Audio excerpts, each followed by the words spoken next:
Howdy all, I'm Adam the Renaissance Nerd. You know one of my favorite punching bags right now is The Little Mermaid. It's a failure. It was always going to be a failure because Disney chose to do identity politics over just giving fans something they knew and loved. When the sun sets and we reach the end of the day, the race swapping of Ariel is just the tip of the iceberg with all the problems this movie has. From a story structure, and when I say story structure, I mean the changes to the story, the changes to the core aspects of Ariel's character, to not just casting Halle Bailey as Ariel, but the entire cast is miscast. The production quality of the movie is abysmal, from the CGI to the costuming, to the set design, to everything. It just looks wrong, feels wrong. It's too dark. It's grumpy. It's horrible. It's sad. Everybody is just out for themselves with selfish behavior. These are not the characters you know and love. And then on top of everything, nobody in this movie can sing. So you see, there's a laundry list of problems with The Little Mermaid 2023.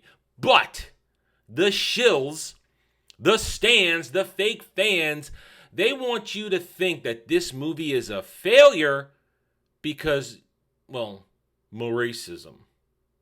That's why.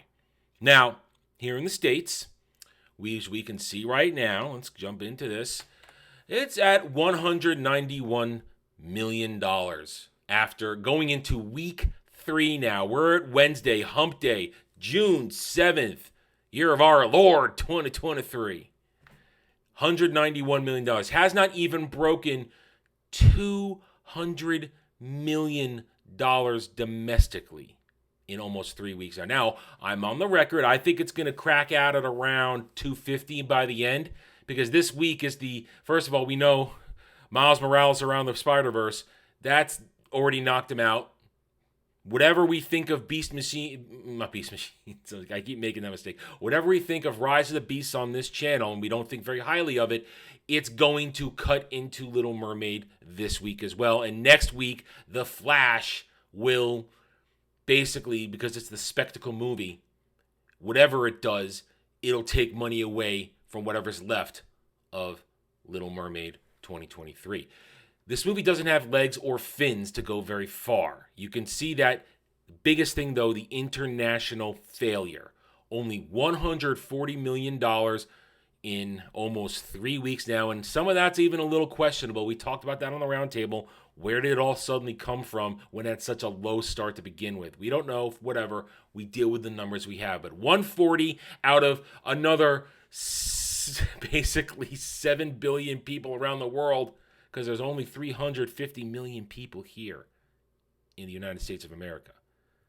Out of the billions of people around the world, they only ponied up 140 million for this dog shit movie, which is why this movie's going to fail. With a budget of 390 million, if you do the 2.5 times movie math to get how much a movie needs to do to break even and then make money, it needs north of $800, $900 million to even sniff at profit. This movie is going to fail. But again, as I said, that doesn't mean the blame game isn't going to start. It started now, finally. We waited it took a week, it took 2.5 weeks. It took 2.5 weeks before CNN decided to play the racism game in order to try and explain why The Little Mermaid 2023 is a failure. Now, normally it's directed at us Westerners. We're the racists. We're the ones who are responsible when something's bad because we can't handle black people on the screen. Ooh, so exciting. Little Mermaid tanks China and South Korea amid racist backlash from some viewers. Now, we're not going to read the whole article. It's kind of pointless at this moment because we understand what's going on. They're calling all Asians racists. Now, we've made that joke many a time on this channel, so I'm not going to be a complete hypocrite and say, no, they're not all racist, but they're blaming racism. So now, because they can't do it quite here, because they like to claim that if they started calling the more racism here in America on this movie, then suddenly there boasts that the 191 million it's made so far here, they're trying to claim that's a giant win. And if they start calling us more racists, then suddenly that claim is failure. Then they have to walk back the giant splash, swimming hard, doing well. They have to walk that back. So they can't suddenly shift gears and call us the more racists. No, let's just call Asians the more racists and blame them around the world why it failed. Forgetting the fact that if we go down right here, let's just go right down to the box office here. If you look around the world, China only put in 3.7 million as of this date. South Korea has only put in 4.4 million. Nobody else, with the exception of Mexico around the world, really gave that much. Australia put in 7 million. Oh yeah, that's mighty. I think the UK put in 20 million. There you go. UK put in the most. Other than that, the rest of the world really not chipping in that much. They really not, because you know what? People don't care. People don't care about this movie. But we're going to blame more racism around the world. And when CNN did it, that gave permission for everybody else to do it. Oh, now Hollywood Reporter. Same title. Let's blame the Asians. Someplace called The Root. And we're Yahoo's going to funnel you to this.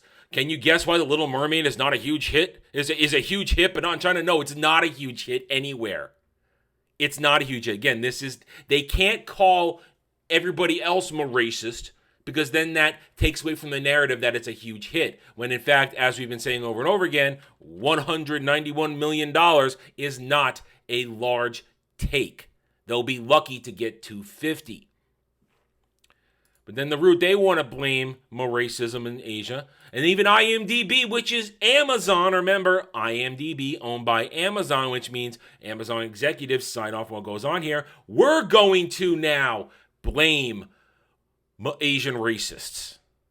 Reportedly after racist backlash, it's down. And I remember IMDb and many others warning us about the review bombing, the negative review bombing from around the world, setting stage for that. And then here come the bottom feeders. Gizmodo, parroting CNN. Screen Rant knows now it's their time to now safely chime in, because now that the bigger trash social media shills have said it's bad, now they can safely say, oh, let's blame China for the failure of The Little Mermaid. No, The Little Mermaid is a failure for all the reasons I stated at the beginning of this video. Disrespect to the lore, disrespect to the characters, terrible CGI, terrible story structure, terrible ambiance, bad singing, bad acting. It's a smorgasbord of crap.